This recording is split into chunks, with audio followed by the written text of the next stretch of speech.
I called a meeting with my family to break the news that I'm sick and might not have much time left. When I first felt the lump, I tried to ignore it.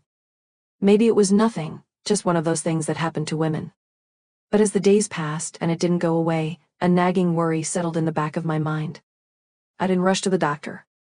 After all, it was May, and COVID was still lurking in every corner of our lives. Hospitals were risky, and maybe, just maybe, it was nothing. By the time June rolled around, I knew I couldn't put it off any longer. The days had turned into weeks, and the lump remained, a constant reminder that something was wrong.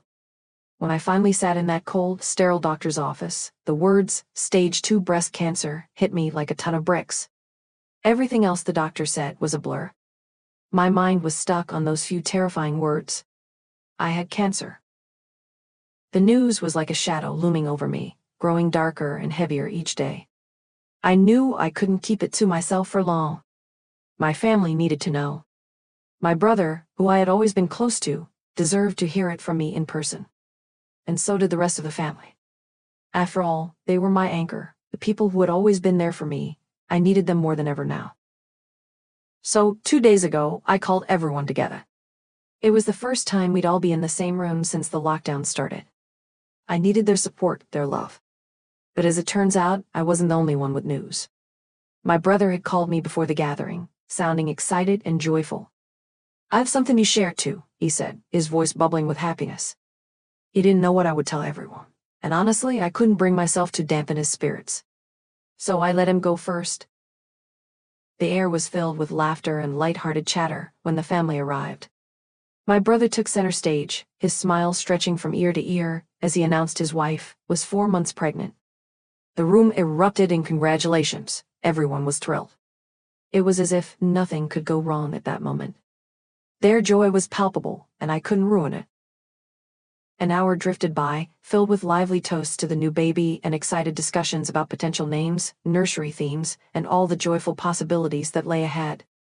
The room buzzed with the energy of new beginnings, everyone's focus entirely on the future that this new life represented. But as the initial excitement began to settle, the chatter gradually quieted, and slowly, almost expectantly, all eyes turned toward me.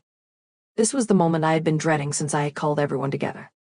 My heart started to pound, an overwhelming mix of anxiety and fear tightening in my chest. I cleared my throat, my hands trembling slightly as I tried to steady myself. "I have something to share too," I managed to say, though my voice wavered under the weight of the words that were about to follow. Gathering every ounce of strength within me, I finally told them. I told them that I had cancer. In an instant, the atmosphere in the room changed. The warm, joyful smiles vanished, replaced by expressions of shock, concern, and a heavy silence that seemed to press down on us all. The light-hearted, hopeful air that had filled the room just moments ago was gone, replaced by a suffocating tension that no one knew how to break. My family immediately rallied around me. Their support was instinctive and overwhelming, offering comfort and reassurance. Yet, despite their presence, I couldn't help but notice the stark change in my sister-in-law.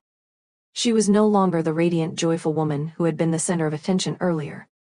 Instead, she had withdrawn to the side, her face drained of color, her eyes distant and unfocused, as though she were somewhere far away from the rest of us. I decided to approach her to try and make peace. After all, I hadn't meant to overshadow their news, to steal their moment of joy. When I apologized for the timing, her response caught me off guard. She was furious. "You could have waited," she snapped, her voice low but full of venom. "It's just stage 2, you could have Skyped her call. This was supposed to be our moment." I was stunned. My mind raced, trying to process her words. This was supposed to be our moment. I had never imagined that my news would cause such a rift. I tried to explain, to make her see that I needed my family too. But nothing I said seemed to matter. She was upset, and nothing could change that. She stormed out of the room, tears streaming down her face, demanding that my brother take her home. He looked torn, caught between his wife and his sister, the two people he loved most in the world. He promised to come see me soon, but the damage was done. The evening ended on a sour note, the joyous atmosphere of earlier wholly shattered. That night, I received a message from my brother. His wife had told him that I had said she wasn't part of the family, that I was jealous of her pregnancy and trying to steal the spotlight. My heart sank. It was a lie, a blatant lie, and yet it was causing so much pain. My brother was caught in the middle, and I hated that I had put him in this position. The next day, my parents called. My mom mentioned that my sister-in-law had called them, crying and telling them the same story. She had painted me as a villain, and now my parents were caught in the middle too. The tension was palpable, and it was clear that my parents were upset with her. The family was being torn apart, and all because of my news. My brother was struggling to navigate the minefield that had become his life. He was torn between his wife and me, and every conversation with her seemed to end in tears and accusations. Their marriage was under strain, and I couldn't help but feel responsible. Maybe I should have waited, perhaps I should have handled it differently. But it was too late for regrets. As the days passed, the tension only grew. My brother was walking on eggshells, trying to keep the peace, but it was clear that things were falling apart. I couldn't stand seeing him like this, so I decided to confront the situation head-on. I invited my sister-in-law for coffee, determined to clear the air and make things right. When she arrived, the atmosphere was thick with unspoken words and tension. I could see the anger in her eyes, and the hurt that she was carrying. But I also knew that this was my chance to fix things, to bring some semblance of peace back to our lives. So I started by apologizing. I told her that I was sorry if I had made her feel excluded, and that I never intended to overshadow their news. I explained that I should have given them a heads up, and that I should have been more considerate. As I spoke, I could see the wall she had built around herself begin to crumble. She started to cry, and as the tears flowed, so did the words.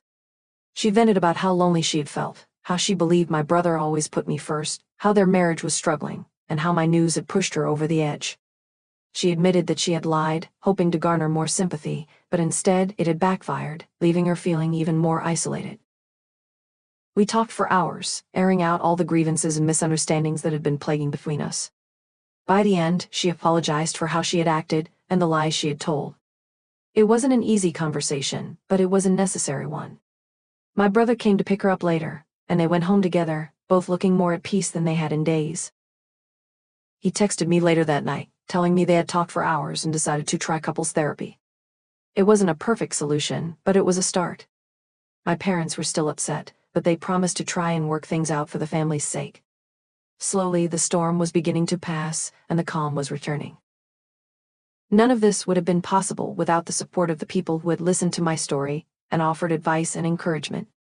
The drama that had consumed our lives was starting to settle, and for the first time in a while, I could focus on what mattered, my recovery.